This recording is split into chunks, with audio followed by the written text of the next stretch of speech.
Alhamdulillah wa syukru ala ni'amillah.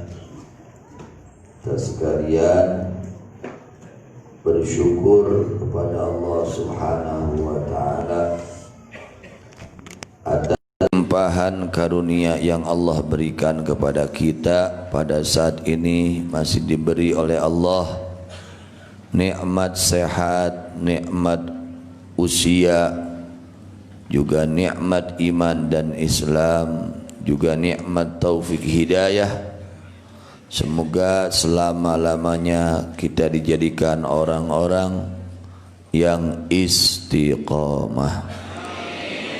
Setiap detik kita, setiap nafas kita, mudah-mudahan Allah isi, Allah berikan taufik hidayah kepada kita sekalian.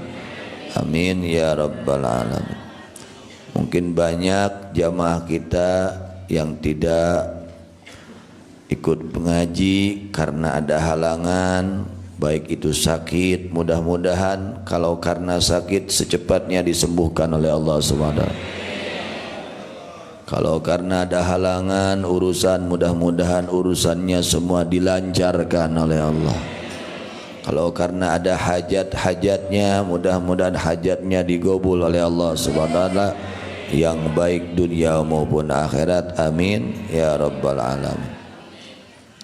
Karena mempertahankan kebaikan itu amat sulit ya, berat, hese, mempertahankan kebaikan. Orang ya merjuangkan ngaji weh, unggal isuk sajam atau 2 jam, itu teh luar biasa ya. Kalau tidak ada pertolongan dari Allah, sulit kita untuk istiqomah. Kenapa? Karena godaannya lebih dahsyat ya, godaannya luar biasa. Apa yang menjadi penghalang seseorang dari melaksanakan ibadah dijelaskan oleh Al-Imam Al-Ghazali radhiyallahu anhu. Al-awaiq yang menjadi penghalang terhadap ibadah itu ada 4 ya. 4 perkara ini kadang-kadang keseringannya menjadi penghalang terhadap ibadah. Ketika kita akan ibadah, datang salah satu atau 4-4-annya, 4-nya datang, keempatnya itu. 4 perkara ini menjadi penghalang terhadap ibadah. Yang pertama kata Imam Ghazali radhiyallahu anhu, yang menjadi penghalang terhadap ibadah adalah ad-dunya. Apa? Ad-dunya. Dunia itu, masya Allah. Lain hartina ulah usaha sanes. Bukan artinya kita tidak boleh usaha, bukan. Bukan artinya kita tidak boleh dagang, bukan. Bukan artinya kita tidak boleh kerja, bukan. Tapi usahakan ya, kerjanya kita, cari uangnya kita, tidak menghalangi kepada ibadah. Bahkan jadikan itu uang untuk bekal ibadah, bukan menjadi penghalang ibadah. Tapi kebanyakan, waduh ya, kebanyakan dunia itu kadang-kadang menjadi penghalang terhadap ibadah. Kurang lain batur ngong adzan, ngong mangkaning nu balanja dihareupeun erek eureun heula, rek salat heula, rek ditulikeun heula. Lain batur nya, contoh weh nya, nu rek meuli datang ieu adzan, ceuk urang teh antosannya badanna tepan heula, rek kitu heula moal. Oh, kunaon teh kitu? Naon teh kitu? Kitu we urang mah. Teu kudu jauh-jauh teuing nya. Itu teu kudu teuing nyontokeun batur urang we gitu. Kata Imamul Haddad, sangat jelek sekali orang mukmin ketika datang azan undangan dari Allah dia masih sibuk di dalam dunia. Itu sangat jelek sekali, kata Imamul Haddad radhiyallahu anhu. Koreng pisan jelma mukmin nalika ngong azan masih keneh itu dina urusan dunia. Rumah lain batur teh abdi pisan Gusti. Nah gitunya geningan eleh kenehnya.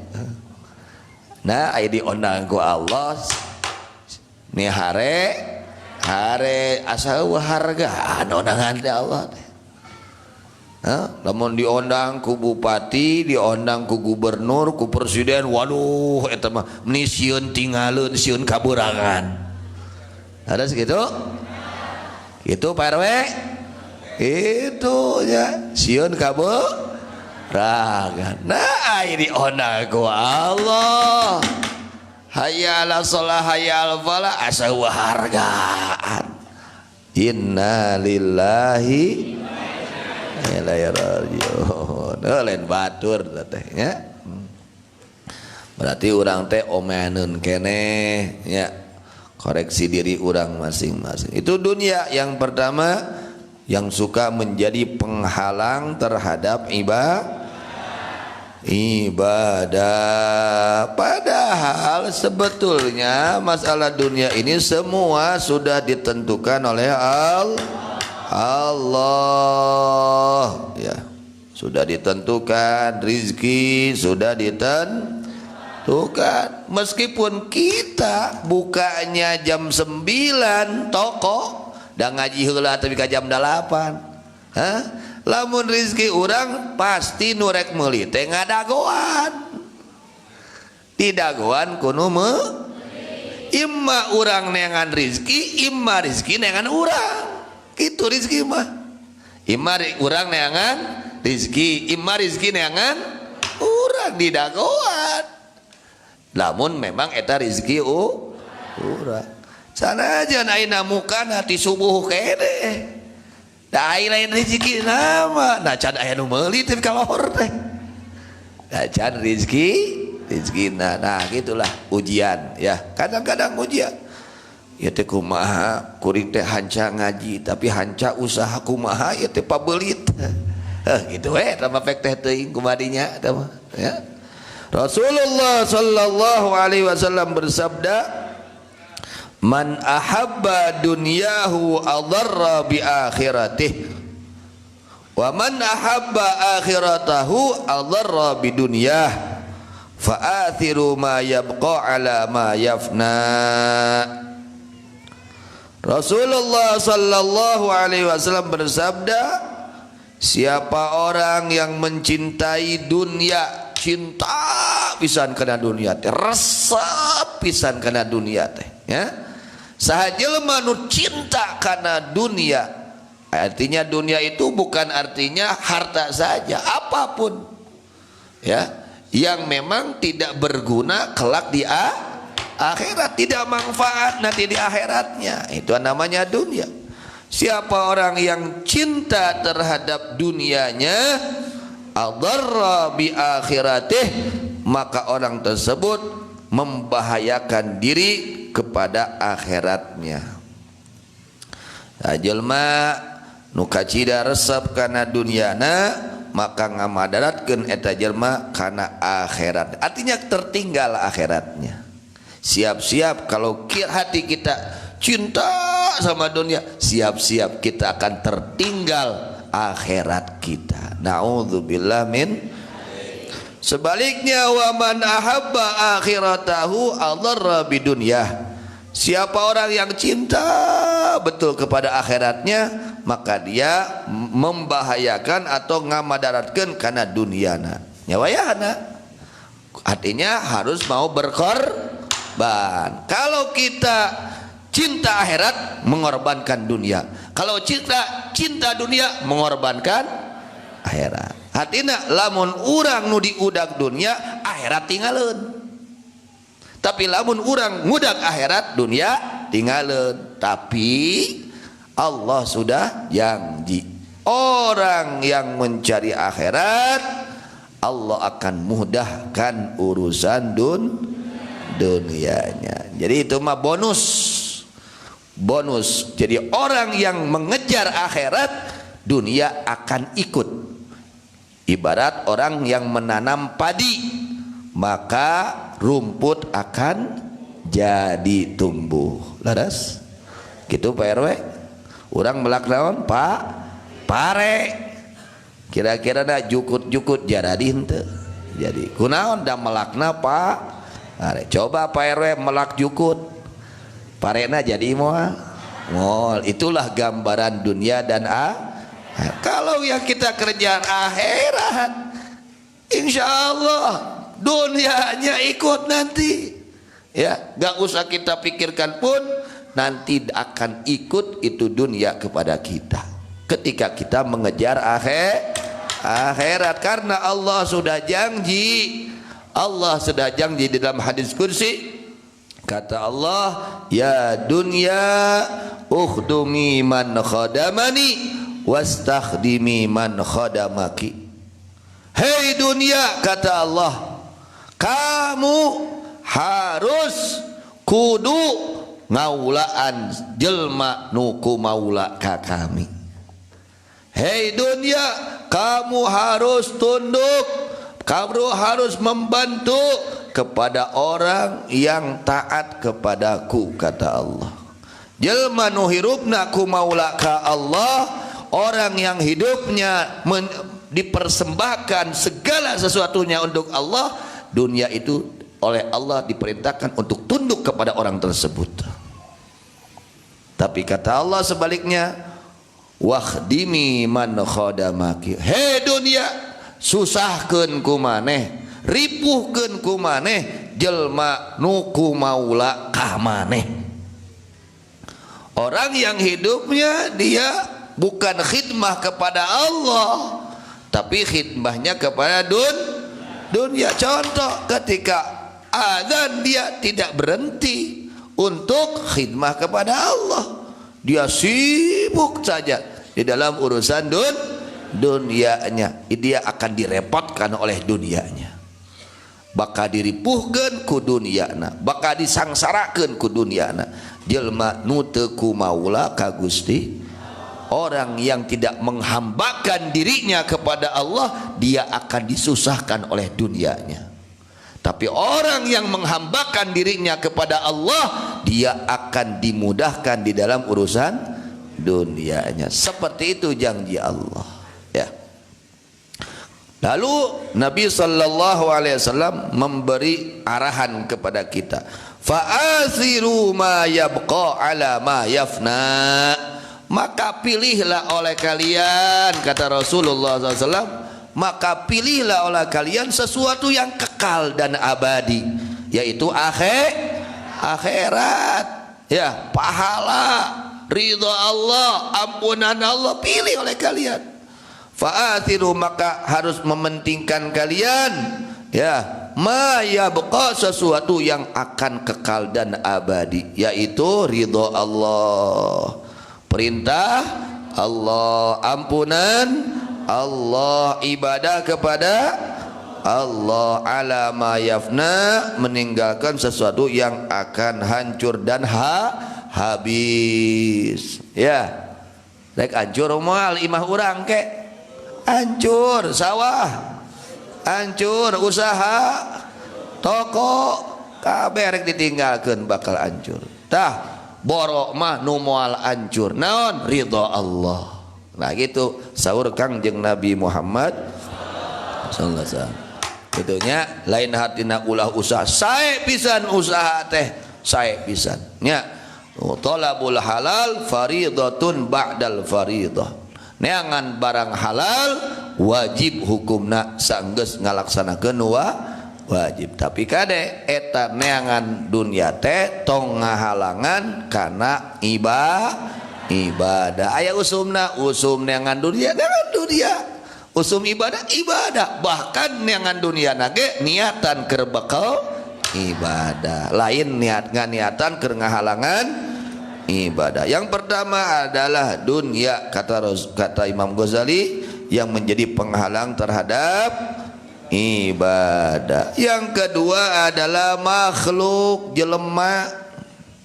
Makhluk itu kadang-kadang menjadi penghalang terhadap ibadah. Orang boga babaturan, dapat boga sobate kedah pilih. Kalau kita berteman harus pilih teman yang baik, yang saleh. Kenapa? Kalau teman yang baik, dia akan membawa kita kepada kebaikan. Ulah sosobatan jeung nu teu bager, tungtungna urang katepaan teu bager. Kadang-kadang kita mau ngaji, kalau kita teman kita enggak soleh, ya dirayu. Isukan ge aya keneh ya ngaji mah. PRW baturan we kuring ayeuna mah. Poe Sabtu urang ka ditu tuh isu keneh ka mana PRW ngusup teh? Kacirata da ini nate sok subuh janari papan ngaji Sabtu isu ge aya keneh akade tah isu ge aya eta itu kadang-kadang seperti itu ya. Waduh digoda ya. Kadang-kadang istri jadi penggoda, kadang-kadang suami jadi penggoda, kadang-kadang anak jadi tungtungna urang rek ibadah teh tulus kagoda ku makhluk Allah. Maka usahakan kita cari teman yang saleh yang bisa mendorong kita kepada kebaikan, bukan menghalangi kita dari kebaikan. Yang ketiga, penghalang kepada ibadah adalah setan. Kalau setan mah teu katingali, halus itu setan, tidak terlihat. Kalau manusia terlihat. Itu setan, ini setan digoda oleh setan. Ai tadi mah kadengenya kana ceuli isuk ge aya keneh. Datang setan, cek setan teh isuk ge aya keneh Pak RW gitu. Datang nanti setan menggoda kita, dan setan tidak akan henti-hentinya, tidak akan bosan untuk menggoda kita agar tertinggal di dalam melaksanakan ibadah. Yang keempatnya adalah nafsu yang ada di dalam jiwa raga kita, ada di dalam diri kita, yaitu nafsu. Ya, nafsu ini yang suka menjadi penghalang terhadap ibadah. Ketika nafsu ini keinginannya kita ikuti, yaitu nafsu ammarah. Ammarah itu yang tukang memerintah kepada keburukan. Empat ini kan opat hiji ge bahaya. Komo lamun opatanana aya kabeh, urang ke hiji we geus eleh, wah bahaya. Komo ku opatanana ini penghalang terhadap ibadah. Yang pertama adalah dunia, kedua adalah makhluk, ketiga adalah setan, keempat adalah nafsu. Dan nafsu ini kata Rasulullah sallallahu alaihi wasallam, a'da aduwika nafsuka allati baina janbaika. Musuh yang paling berbahaya, musuh kamu yang paling berbahaya adalah nafsu kamu yang ada di dalam badan kamu. Aya dina awak. Ari setan mah musuh di luar, musuh dari luar. Kalau nafsu ini ada di kita. Kita tidur dia ikut tidur, kita ngaji dia ikut ngaji. Ya ada, kemana-mana bersatu dengan kita. Musuh dalam selimut, musuh dalam itu nafsu. Ya, maka kata Rasulullah SAW, musuh yang paling besar, musuh yang paling berbahaya adalah nafsu kamu yang ada di sekujur badan kamu. Ya, mudah-mudahan empat macam ini yang menjadi penghalang, mudah-mudahan jangan menjadi penghalang untuk kita. Allah selamatkan kita dari segala penghalang yang menghalangi kita dari melaksanakan ibadah kepada Allah Subhanahu wa taala. Mudah-mudahan kita diselamatkan oleh Allah Subhanahu wa taala. Amin ya Allah ya rabbal alamin. Wallahu a'lam bissawab wa ilaihil marji wal ma'ab. Mudah-mudahan ilmu yang kita pelajari pada saat ini dijadikan ilmu yang bermanfaat, ilmu yang bermanfaat, ilmu yang bermanfaat, ilmu yang barokah, ilmu yang barokah, ilmu yang barokah, ilmu yang mengundang ampunan Allah, ilmu yang mengundang rahmat Allah, ilmu yang mengundang ridha Allah. Mudah-mudahan ilmu yang kita kaji pada saat ini menjadi ilmu yang menjadi penghalang dari segala kemaksiatan, baik kemaksiatan zahir maupun kemaksiatan batin, dan ilmu yang menjadi pendorong kepada segala amal kebaikan, baik kebaikan zahir maupun kebaikan batin. Dan semoga Allah memanjangkan usia kita semua, diberikan panjang usia dalam sehat wal afiah, dalam keadaan sehat, dan hati kita dijadikan hati yang berat dari segala penyakit hati, terutama dari penyakit kikir, dari penyakit kesombongan, dari penyakit ujub, dari penyakit riya, dari penyakit hasud, dan dari segala penyakit hati.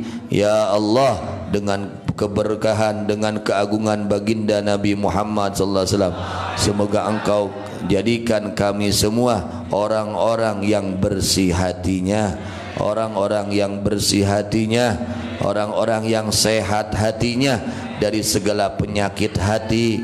Dan semoga Allah Subhanahu wa taala jadikan turunan kita turunan-turunan yang saleh dan salihah, keluarga kita dijadikan keluarga yang sakinah mawaddah warahmah, keluarga yang barakah.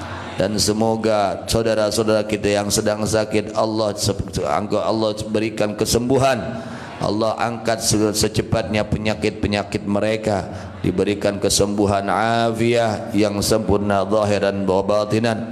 Dan semoga Allah memberikan taufik hidayah kepada kita semua untuk melaksanakan segala kebaikan, menjauhi segala larangan Allah Subhanahu wa taala. Dan semoga pejabat-pejabat kita dijadikan orang-orang yang saleh dan salihah. Allah jadikan mereka orang-orang yang saleh dan salihah, diberikan taufik hidayah oleh Allah Subhanahu wa taala untuk membimbing masyarakatnya kepada jalan yang diridhai oleh Allah. Dan semoga hajat-hajat kita semua, hajat-hajat orang tua kita, hajat-hajat guru-guru kita, hajat-hajat orang-orang yang berbuat baik kepada kita, hajat orang-orang yang menitip doa kepada kita, hajat yang baik dunia maupun akhirat, semoga digabul oleh Allah Subhanahu wa taala, digabul oleh Allah Subhanahu wa taala, digabul oleh Allah Subhanahu wa taala. Dan semoga kita diberikan rizki husnul khatimah, diberikan rizki husnul khatimah, diberikan rizki husnul khatimah.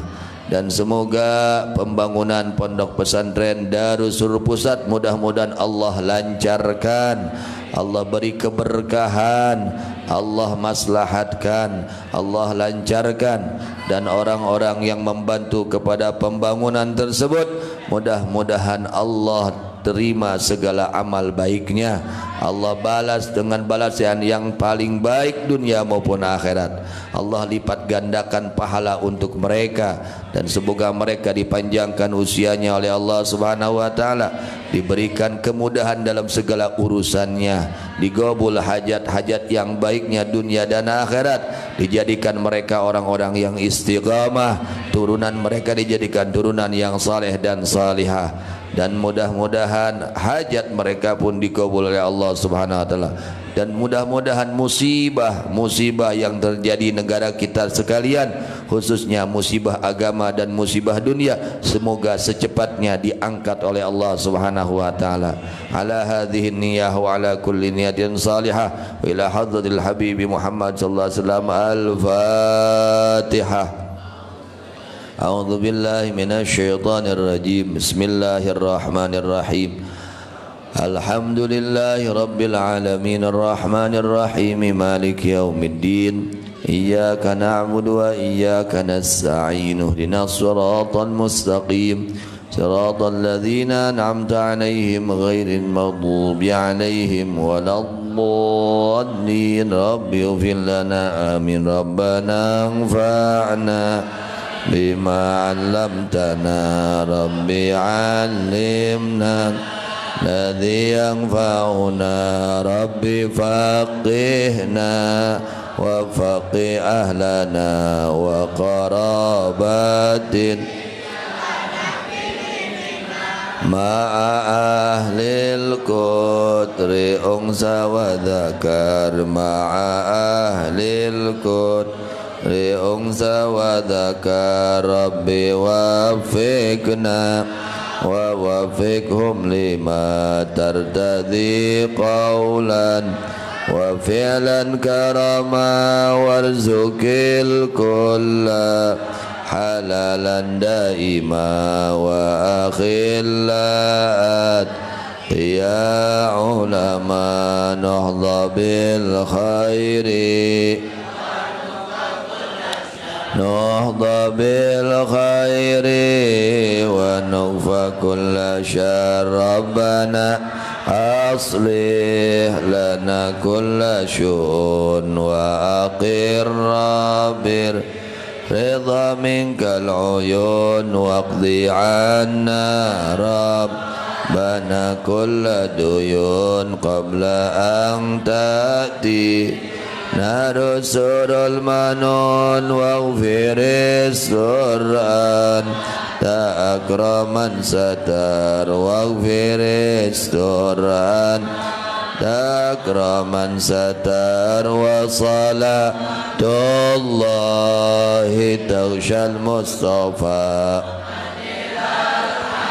بدعنا والوفاء بكتاب فيه للناس شفاء وعلى الأهل الكرام الشرفاء وعلى الصحب المصابيح الغرار وعلى صحب المصابيح الغرار يا الله manfaatkan ilmu kami, berilah kami ilmu yang berguna, jadikan kami orang yang mengerti agama Islam. Semua beserta keluarga handai tolan tetangga laki-laki perempuan, berilah kami rizki dapat ridha kata perbuatan, berilah kami rizki yang halal, teman bertakwa penuh pengertian, diberikan semua kebaikan, segala kejahatan. Ya Allah, beri kami kedamaian hati penuh kegembiraan, hutang-hutang kami Engkau bayarkan sebelum datang menjelang, dosa-dosa kami Engkau ampunkan, hanyalah Engkau pemberi ampunan. Salawat dan salam Engkau limpahkan pada Nabi pengajak kebenaran, pembawa kitab sumber kesembuhan manusia sekalian serta keluar yang mulia. puterang. Allahumma hdina bihudak waj'alna mimman yusari'u fi ridhak wa la tuwallina waliyan siwak wa la taj'alna mimman khalafa amraka wa 'asak. Hasbunallah ni'mal wakil wa la hawla wa la quwwata illa billahil aliyyil azim.